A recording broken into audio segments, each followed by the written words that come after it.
Subscribe to Cartoon Heart. Click the bell icon. হাসির রাজা জ্ঞানের রাজা রসিক রাজা কি আজকে এত বেলা হতে চললো কিন্তু সবাই এখনো পর্যন্ত এলো না। এই সব হলো কুঁড়েমির লক্ষণ মহারাজ। আপনি একদিন যারা যারা দেরি করছে তাদের চাপকে দেবেন, তাহলেই সব সিধে হয়ে যাবে। আর বলবেন না মহারাজ, আজকে গিন্নি কাঁচা লঙ্কা দিয়ে কুচো চিংড়ির ঝালটা যা বানিয়েছিল না, খেতে খেতে দেরি হয়ে গেল। গোলগাপ্পি দেওয়ার আর জায়গা পাও না না? বিশ্বাস করুন, সত্যি খুব ভালো রান্না করেছিল গিন্নি, তাই আবার আরেক হাঁড়ি ভাত চড়াতে বললাম। আর সেটা খেয়ে আসতেই তো দেরি হয়ে গেল। আরো এক হাঁড়ি? মহারাজ কিছু মনে করবেন না, এই পাঠশালা বন্ধ করে সব গুছিয়ে তারপরে এলাম। সুপ্রভাত মহারাজ। সুপ্রভাত মহারাজ। প্রভাত আজকে আর শুনেই তোমরা সবাই এত কুঁড়ে হয়ে গেছো যে কি বলবো। মহারাজ, এই কুঁড়েমির আসল কারণ হচ্ছে চর্বি। কথায় আছে, যত বেশি চর্বি তত তাড়াতাড়ি মরবি। আপনি কি বলতে চাইছেন মন্ত্রী মশাই, যে আমি তাড়াতাড়ি মরে যাব আর আপনি মজা দেখবেন? ঠাকুর ঘরে কে, আমি তো কলা খাইনি ব্যাপার হয়ে গেল। গোপালের একদম মোক্ষম জায়গায় আঘাত লেগেছে, যাকে বলে ওই আঁতে ঘা। তুমি বেশি কথা বলো না বৈদ্য, ছুঁচ করে চালুনির বিচার। হ্যাঁ, বৈদ্য তো দেরি করেই এসেছে। আমার মনে হয় প্রত্যেককে এমন ভাবে প্রশিক্ষণ দেওয়া দরকার যাতে তারা একটু চনমনে হয়ে ওঠে। হ্যাঁ মহারাজ, তাহলে আগামীকাল থেকেই শুরু হোক ব্যায়াম আর অস্ত্র শিক্ষা। হ্যাঁ, কুঁড়ে থাকলে রাজ্যের কোনো বিপদ আপদেই সভাসদেরা কাজে আসবে না। ঠিক বলেছেন মহারাজ। তাহলে আর দেরি কেন, চলো সবাই এখনই আমরা মাঠে যাই। এই তো মহারাজ ভরপেট খেয়ে এলাম, এখনই মাঠে? ও সব অজুহাত দিয়ে লাভ নেই, চলো চলো চলো।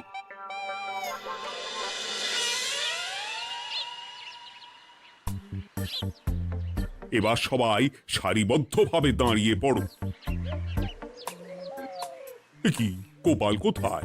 মহারাজ, গোপাল আপনার পিছনে দাঁড়িয়ে আছে, চুপি চুপি। এই গোপাল, যাও যাও, মাঠের মাঝখানে গিয়ে দাঁড়াও। এই চাঁদি ফাটা রোদে কেন মহারাজ সুস্থ শরীরকে ব্যস্ত করছেন?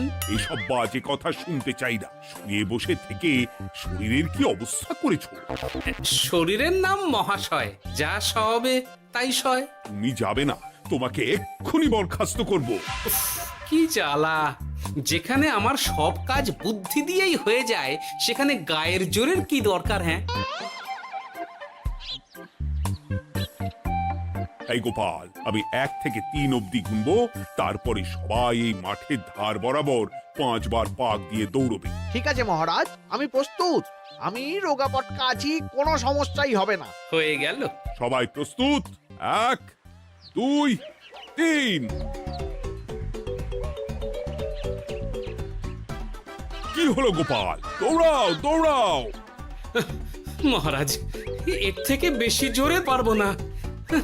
আই, কে আছো? একটা কঞ্চি দাও। এই সেরেছে। বেশ হয়েছে, বেশ হয়েছে। ব্যাটার এবার চর্বি কমবে। কি হলো গোপাল? হ্যাঁ, হয়ে গেল? হ্যাঁ?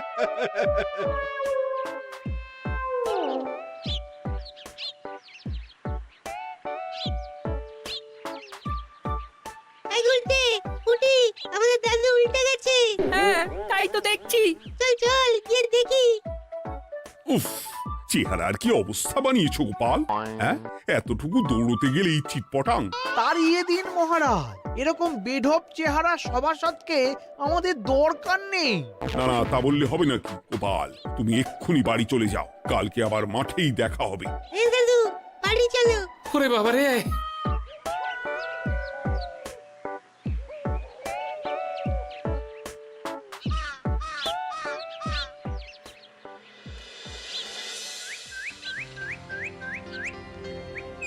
আরে ধুর ছাতার মাথা, তখন থেকে জল খেয়েই চলেছ। কি হয়েছে সেটা বলবে তো?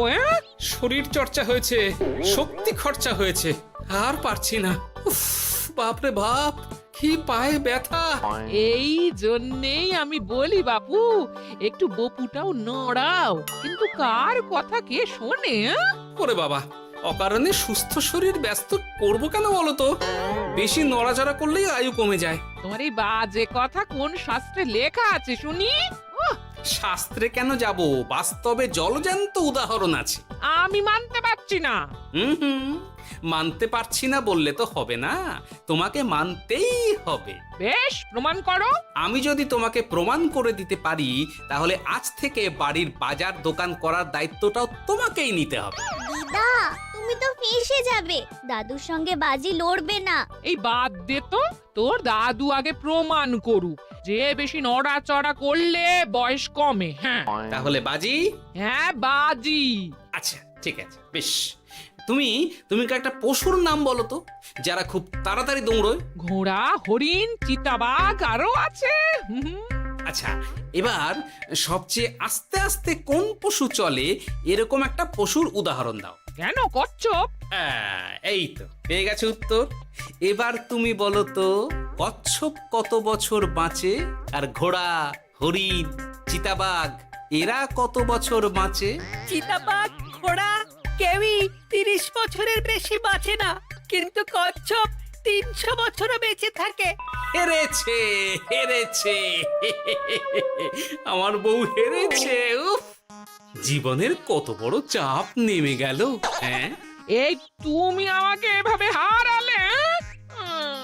তখনই বললাম দাদুর সঙ্গে বাজি লড়তে যেও না। নাও এবার খেলা সামলাও।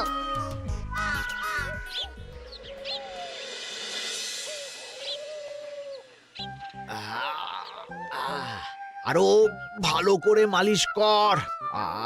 আজকে ছোটাছুটি করে পা দুটো বেশ ব্যথা ব্যথা করছে। কালকে তো আবার অন্য পরীক্ষা। আরে আমার হালকা চেহারা আছে, সব সামলে নেব। কালকে তো অস্ত্র চালনা হবে, কালকে আমি কাঁপিয়ে দেব।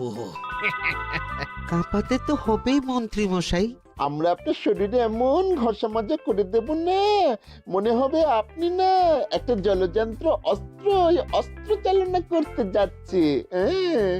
বাস এই তো চাই। ওরে বাবা রে, আস্তে আস্তে। আরে বাবা, আপনার তো ইস্পাতের শরীর, ভাঙবে তবু মচকাবে না। চিন্তা করছেন কেন? ভয় পাবেন না, ভয়কে জয় করতে হবে। আরে আরে আরে, তোরা আমার কথাটার সাথে করছিসটা কি? মানুষটা মরে যাবে তো। চিন্তা করো না গিন্নি। বাবা, ওরা বলেছে আমার ইস্পাতের শরীর, ভাঙবে তবু মচকাবে না। একবার এই বুড়ো বয়সে হাত পা ভাঙলে কি সামলাবে শুনি?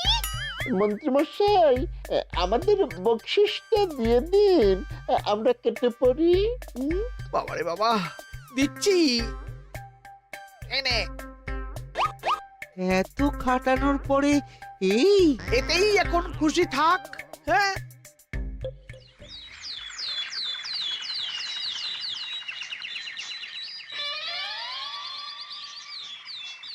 এবার তোমাদের সকলকে অস্ত্র শিক্ষা দেওয়া হবে। উফ, রোজ রোজ কি জ্বালাতনে পড়েছি, বাপরে বাপ। বাবা মা কাউকে ডাকার দরকার নেই, ভালো না লাগলে রাজসভা চাকরি ছেড়ে চলে যাও। মহারাজ, এটা তো উচিত নয়। যে যেটাই পারদর্শী তাকে সেটাই করতে দিন না। একটা বাঁদরকে যদি আপনি বলেন শিকার করে মাংস খেয়ে দেখা, সে কি পারবে মহারাজ? মহারাজ, গোপাল একটু বেশি কথা বলছে, ওকে আপনি বের করে দিন। আমি তোমার কথায় গলবো না গোপাল, তোমাদের সবাইকে এখন অস্ত্র শিক্ষা শিখতেই হবে। কর্তার ইচ্ছায় কর্ম, এখন তো আমার আর কিছুই বলার নেই। তাহলে আর দেরি কেন, তোমরা সবাই একটা করে ঢাল আর একটা করে তলোয়ার তুলে নাও। সেনাপতি, বলুন মহারাজ। তুমি সকলকে অস্ত্র শিক্ষা দেবে, তলোয়ার চালানো শেখাবে। এক এক করে প্রত্যেকে তোমার কাছে যাবে, আর এক এক করে তুমি সবাইকে তলোয়ার চালানো শেখাবে। আচ্ছা মহারাজ, তাহলে ওই সবার প্রথমে চলে আসুন মন্ত্রী মশাই। হ্যাঁ, আমি প্রস্তুত। আমার শরীর ইস্পাতের মতো, ভাঙবো তবু মচকাবো না।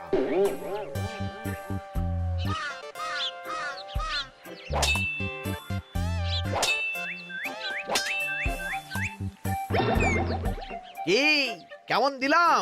অত সহজ নয় সেনাপতি। আমি মন্ত্রী এমনি এমনি হইনি, আগে অস্ত্র শিক্ষা শিখে তবে মন্ত্রী হয়েছি। এটা কি হলো? হ্যাঁ, আপনি অস্ত্র শিক্ষায় পারদর্শী, কিন্তু আরো বিচক্ষণ হতে হবে। কারণ আজকে এই পাগড়ির জায়গায় আমি যদি তলোয়ার আপনার গলার দিকে চালাতাম, তাহলে কিন্তু আপনার এই ভবলীলা এখানেই সাঙ্গ হয়ে যেত। ঠিক আছে ঠিক আছে, মনে রাখবো। এবার বাকিদের তো ডাকো। হ্যাঁ, এরপরে তলোয়ার চালানো শিখতে আসবে গোপাল। গোপাল দাদু, গোপাল দাদু। বাবা বাবা বাবা, গোপাল তুমি আবার দলবল নিয়ে এসেছো। দেখি তোমার কত দম। গোপাল, তুমি প্রস্তুত হও। হ্যাঁ হ্যাঁ, আমি প্রস্তুত। ওরে বাবারে, এ তো ভয়ানক চাপের কাজ, আমাকে বেশ বেগ পেতে হচ্ছে। সামলাও গোপাল।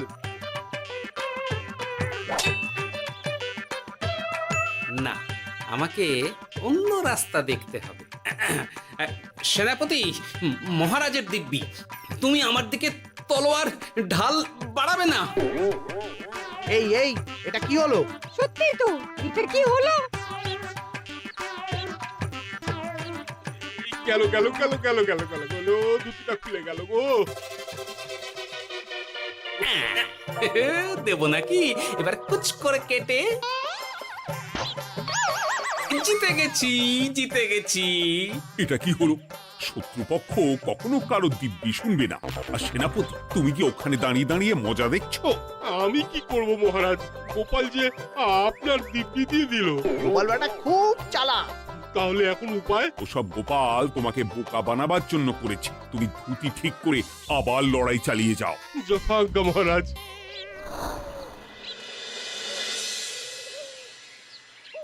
কিরে ন্যাপলা, তোদের দিদা আমার জন্য কি রান্না করে পাঠিয়েছে রে? এই তো ভাত, আলু সেদ্ধ, এই পুঁই শাকের ঝোল আর রুই মাছের ঝাল। আর তোদের যে তোষক, বিছানার চাদর আনতে বলেছিলাম, এনেছিস তো? ওই তো দাদু, কুটির গুলটে আর বাকিরা সবাই ধরাধরি করে নিয়ে আসছে। ব্যাস, তাহলে তার কোনো চিন্তা নেই। খেয়ে একটা জব্বর ঘুম দেব, কারণ এখানে যা রঙ্গ দেখছি তাতে বিকেল হয়ে যাবে। তলোয়ার শিক্ষা আজকের মতন এইটুকুই থাক। এবার শুরু হবে বল্লম শিক্ষা। সবাই আবার আগের মতন সারিবদ্ধভাবে দাঁড়িয়ে পড়ো। আহ, তোদের দিদা পুঁই শাকটা কিন্তু বেশ জব্বর বানিয়েছে। তোদের দিদার হাতের রান্নার কোনো তুলনাই নেই। আহা, কি স্বাদ! এ কি, গোপাল আবার কোথায় গেল? এই তো মহারাজ, আমি এখানে ওই পুঁইয়ের ঝোল আর রুইয়ের ছাল দিয়ে ভাত খাচ্ছি। এসব কি মাঠের মধ্যে খাওয়া? আরে শরীরটাকে তো রাখতে হবে। তাড়াতাড়ি খেয়ে এইদিকে এসো। আসছি আসছি আসছি। এবার আমি তোমাদের দেখাবো কিভাবে বল্লম নিয়ে তেড়ে যেতে হয়। দেখান মহারাজ।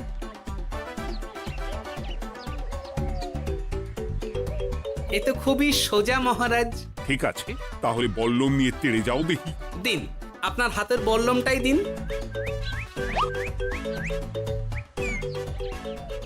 আরে আরে, গোপাল তো মাঠ থেকেই চলে গেল। আমি ডেকে আনছি মহারাজ। আরে আরে, ও গোপাল, গোপাল, মহারাজ ডাকছেন। থামো থামো। মহারাজ বলেছেন বল্লম নিয়ে তেড়ে যেতে, তেড়ে গিয়ে আবার ফিরে আসতে তো উনি বলেননি। আরে, এ তো মহা মুশকিল। উনি এক্ষুনি তোমাকে মাঠে ফিরতে বললেন। সেটা আপনাকে বলতে পারে সেনাপতি, আমাকে তো বলেনি। আমি চললাম।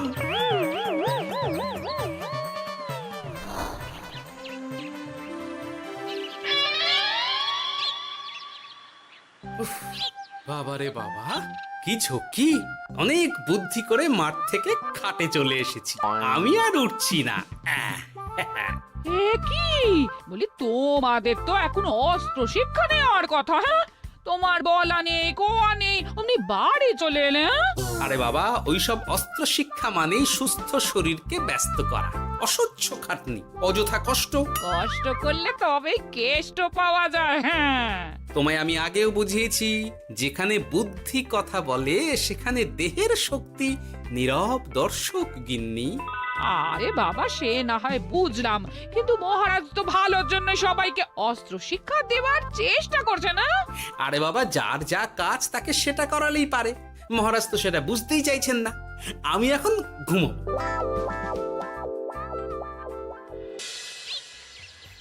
দরজা খোলো গোপাল, দরজা খোলো। গোপাল, গোপাল দরজা খোলো বলছি। ব্যাস হয়ে গেল। একটু শান্তিতে ঘুমাবো তার জো নেই। দরজা খোলো গোপাল। বলুন মহারাজ। তুমি কি পেয়েছোটা কি গোপাল? রাজসভায় দেরি করে আসবে, তারপর অস্ত্র শিক্ষার সময় ফাঁকিবাজি দেবে, এভাবে তো আর তোমাকে মনে হচ্ছে রাজসভায় রাখা যাবে না। মহারাজ, গোপাল তো মুখের কথার লোক নয়, ওকে তাড়িয়ে দিই। কেন মহারাজ? আমি কি এমন মহাপাপ করেছি যে আমাকে তাড়িয়ে দেবেন? এই যে আমার কথা শুনছো না, এটাই তোমার অপরাধ। অপরাধ নেবেন না মহারাজ। পণ্ডিতের দায়িত্ব পুজো করা, সভাকবির দায়িত্ব কবিতা বলা, সাহিত্য চর্চা করা, আর আমার দায়িত্ব হাসি মজা করে আপনার মন ভালো রাখা। কিন্তু আপনি আমাকে জোর করে যুদ্ধের ময়দানে ঠেলে দিতে চাইছেন। এটা আমার ইচ্ছে। আমিও তো মহারাজ ইচ্ছে করলেই অনেক কিছু করতে পারি। চোখ বন্ধ করে লক্ষ্য ভেদ করতে পারি, শুধু বুদ্ধি দিয়ে। আরে বাহ, এত বড় কথা! তাহলে মহারাজ, ওকে বলুন পরীক্ষা দিতে। কি পরীক্ষা? আমি একটা ঘরে বর্ম পরে দাঁড়িয়ে থাকবো। তোমার হাতে অস্ত্রও দেব, আমার মাথায় একটা আপেল থাকতে হবে, আর তুমি কিভাবে আমার মাথা থেকে ওই আপেল ফেলতে পারো দেখব। এ তো খুবই সোজা। কি গোপাল, তাহলে লড়বে নাকি বাজি? হ্যাঁ, লড়তে রাজি আছি। তাহলে আজ রাতেই হয়ে যাক পরীক্ষা। যদি এই পরীক্ষায় উতরে গেলে তো ভালো, নইলে তোমার চাকরিটা গেল। গোপাল, তুমি পারবে তো? সে দেখাই যাবে। আজ রাতে তাহলে রাজবাড়িতে দেখা হচ্ছে। যদি আমি এই পরীক্ষায় বিফল হই, তাহলে আমার চাকরি আপনি কেড়ে নেবেন। আর যদি সফল হই, তাহলে মন্ত্রী মশাইকে শাস্তি দেবেন। আমি নিজে সারা কৃষ্ণনগরে নাক্ষত দেব। বেশ, দেখা যাক।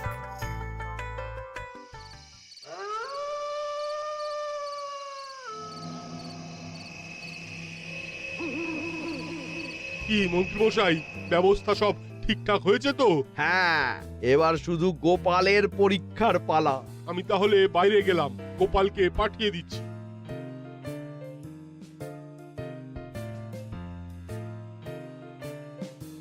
এবার যাও গোপাল, ঘরের ভিতরে যাও, দেখি তুমি কি করে মন্ত্রীর মাথা থেকে আপেল ফেলতে পারো। আপনি তো শুধু আমার চোখ ঢেকেছেন, আমার নাক মুখ কানও ঢেকে দিন, যাতে ঘ্রাণেন্দ্রিয় শ্রবণেন্দ্রিয়েরও সাহায্য না নিতে পারি। বেশ, তাহলে তাই হোক। আয়, কে আছো? গোপালের মুখ নাক আর কান ঢাকো।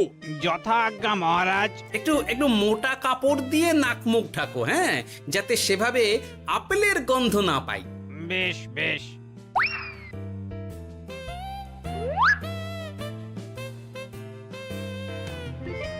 যাও গোপাল। গোপাল, এবার তোমার চাকরি গেল। এবার তুমি কি করবে? কি করবে? দৌড় ঝাঁপে ফাঁকিবাজি? হ্যাঁ?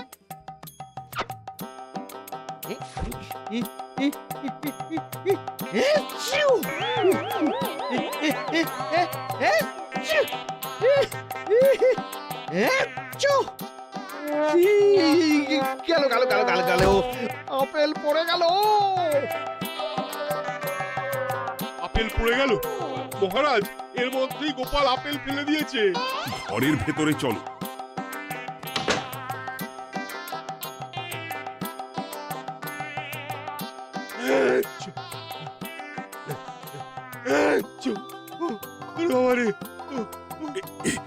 কি ওরে বাবারে বাবা, কি ঝাঁজ! ওরে বাবারে বাবা। কি মহারাজ, দেখলেন তো গোপালের চমক? অস্ত্র ছাড়াই আপেল ফেলে দিলাম। কি, এটা তো তুমি নীতি বিরুদ্ধ কাজ করেছো। সারা ঘরে নস্যি ছড়িয়ে দিয়েছো। মহারাজ, হাঁটতে গিয়ে আপেল পড়ে গেছে। এবার সারা কৃষ্ণনগরে নাক্ষত দিতে হবে। সত্যি সত্যি গোপাল, বুদ্ধি তো তোমার জুড়ি মেলা ভার। আমার নাম গোপাল ভাঁড়। একটা কথা মনে রাখবেন, কেউটে সাপের লেজে পা দেবেন না, আর গোপালের কাজে বাধা দেবেন না। যে কাজ বুদ্ধি দিয়ে করা যায় তার কাছে শক্তি ছোট্ট শিশু মাত্র। সত্যি গোপাল, আজ তুমি সেটাই প্রমাণ করে দিলে। আর আজ থেকে তোমাকে তোমার ইচ্ছার বিরুদ্ধে খাটাবো না। তুমি খাও দাও, ভুড়ি বানাও। যার যা কাজ সে তাই করবে। যেমন এখন মন্ত্রী মশাই নাক্ষত দেবেন। হ্যাঁ, ভুল করে বাজি ধরে ফেলেছি, এখন নিজেই চাপে পড়ে গেলাম। তাহলে আর দেরি কেন? নাক্ষত এখন থেকেই শুরু হোক। কৃষ্ণনগরের রাস্তা শেষ হতে হতে সকাল হয়ে যাবে।